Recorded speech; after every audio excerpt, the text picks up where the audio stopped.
Welcome to Samba Samba. Enjoy the video. In this video, I will explain how to make pickle masala at home. First, you'll need to gather your essential whole spices. This includes fenugreek seeds, mustard seeds, and fennel seeds, among others. Using fresh, high-quality spices is crucial for a vibrant and aromatic masala. Accurate measurement of each ingredient ensures a balanced and delicious flavor in your homemade pickles. This foundational step sets the stage for a truly authentic taste. Once your spices are ready, it's time to roast them. Gently dry roast the whole spices over a low flame for about 2 to 3 minutes until fragrant. Be careful not to burn them, as this can make the masala bitter. After roasting, spread the spices on a plate and let them cool down completely.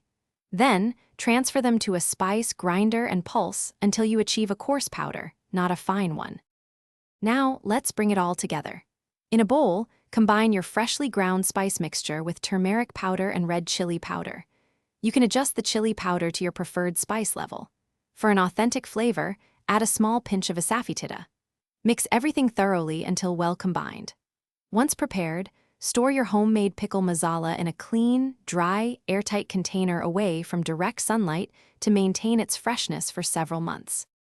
To ensure your pickle masala stays fresh, always use a clean, dry spoon when scooping it out. Moisture can spoil the masala quickly.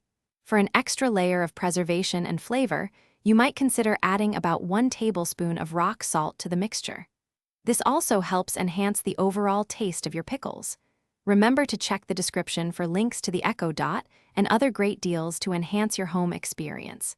Enjoy your delicious homemade pickles. Thanks for watching. Consider subscribing if we helped you.